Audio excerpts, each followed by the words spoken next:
So really, in reality, you see right here what they did with Osiris and Isis. This is in the Cairo Museum right here. So I don't want nobody to think, that, this is in the Cairo Museum. So anybody wants to visit Egypt and witness this artifact in the Cairo Museum can go there and see it. To the left, you see Isis or Aset. And to the right, you see Serapis. See? And so Serapis is the father of Jesus. That's who he is. That's who he is. When you say, hey, Zeus, Serapis is only Zeus, okay? A Grecian god who superseded Osiris when the Greeks came into Egypt, okay? So now if you got a white boy, Jesus, Jesus, and his father is Serapis, who later became Yahweh, that's who later became Yahweh, and then you look to the left and he got an African mother, you got a problem.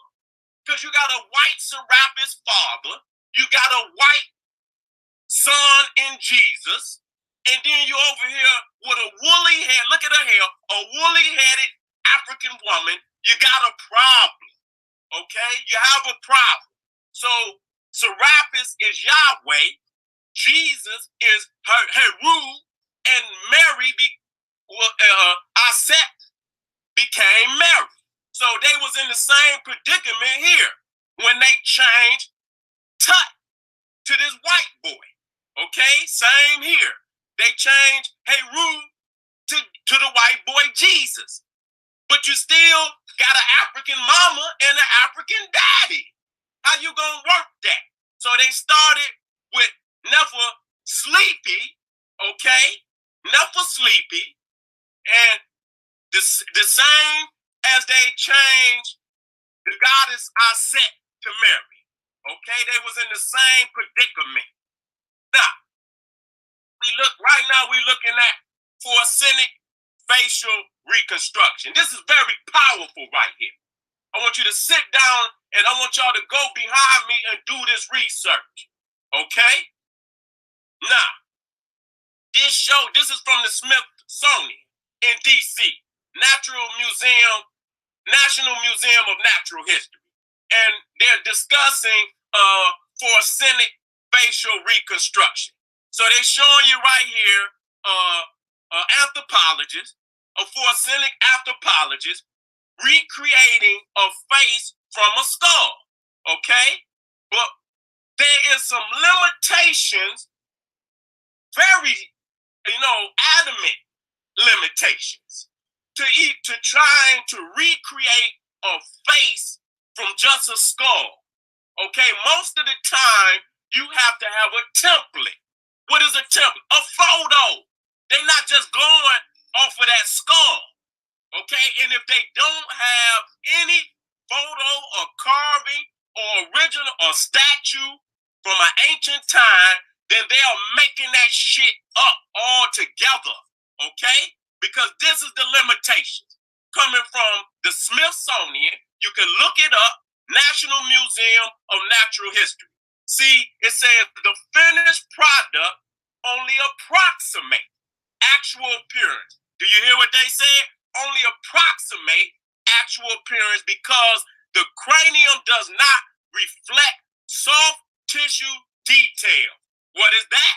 Eyes, hair, skin color, facial hair, the shape of lips, or how much fatty tissue covers the bone, which means they can't tell you if they skinny or if they fat.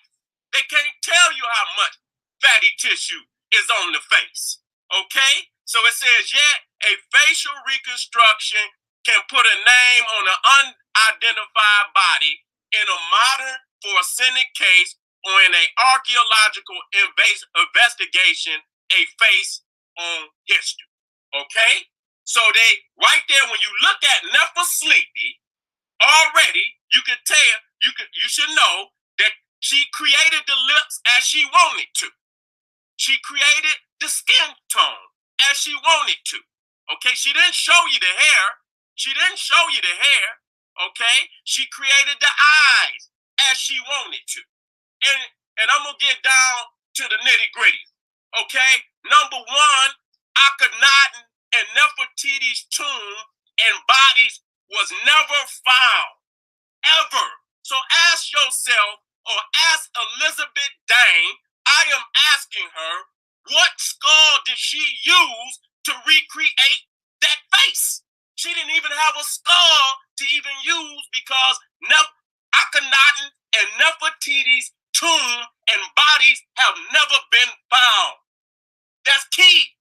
That's key. Do you hear what I just told y'all? Did y'all hear me? They have never ever found the tomb or the body of Nefertiti or Akhenaten.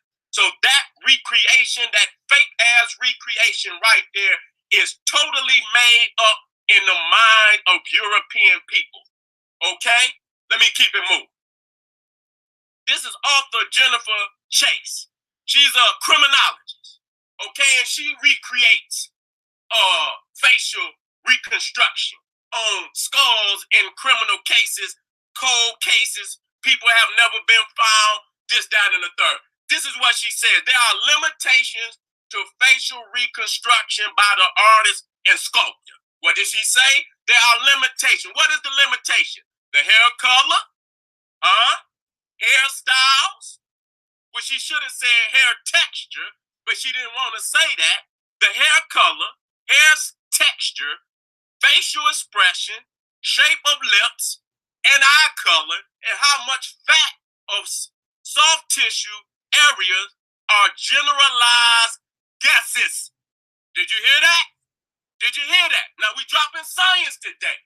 We getting straight into science today to prove, not just throwing up no damn photos of black Nefertiti, just to, we all know she was black, but we are destroying the European science of how he even constructs these fake ass, reconstructions. Now, however, the completed reconstruction have been successful in many cases to help narrow down searches and assist in identification. Wow. So again, they can't tell you from a skull what color they were. They can't tell you the eye color. They can't tell you if they was fat or skinny. They cannot tell you the shape of the lips. They cannot tell you hair texture, hair color. Wow. That's very powerful. That's very powerful. So that's why, the first thing that they take out is the melanin. And the hair, the melanin and the hair, because those are just two genetic characteristics that only African people, now some of the Indians, which is still a derivative of African people, some of them, the ones that got woolly hair, okay? Now they got melanin in their skin, but they don't possess the spiral coily hair, okay? Those two attributes together are uniquely African, okay? They are uniquely African. So the first two characteristics that they're gonna try to remove is the melanin. Even though they looking on the walls and you never see the Egyptian paint themselves white, these European people, the first thing they will do will present to you a white image. Even though they've never seen the ancient Egyptians color themselves in that manner. So what you're looking at right here to the right are Greek hairstyles. Okay? You never see Greek women wearing locks, braids, micro braids. You know what I'm saying? These are, weeds of woolly hair, which we never use Indian hair and all type of European hair in the ancient world that our sisters is using today. You understand what I'm saying? So we can prove based on culture, not just throwing up any based on culture. You have to go in that Dr. Ben talk. It's not just the facial imagery, such as the melanin and the hair, but also the culture of our people. That is also identifying markers that these are African people, okay? Because we still practice these very traditions right now today. It's still in our DNA. Let me keep it moving. Here's another European who, I don't know how she got a white woman from ancient Egypt with braids in her hair. This is ridiculous. When we've shown that there's nowhere in the Grecian or Roman world where white women wore these type of hairstyles. So these are deliberate fakes created to steal the history of ancient Egypt from African people, just as they stole tens, hundreds of millions of artifacts and African people during the time of the slave trade. Okay? So see how slick they are? If I had never told you that they've never found the skull of Akhenaten or the body of Akhenaten and the body of Nefertiti, see, they put this skull up there to confuse you. This is racist. This is racist, okay? Because they don't have no scientific basis to put that up there when they know damn well that's not her skull. See, it's never been located. Go do the research. Now, if they lying today, then they lying. But I've never seen anywhere where they found a tomb of Nefertiti and Akhenaten. I'm almost 100%, sure of it. Wait a minute, fam. I'm setting up my, I had to set up my monitor again. Went to die out on me.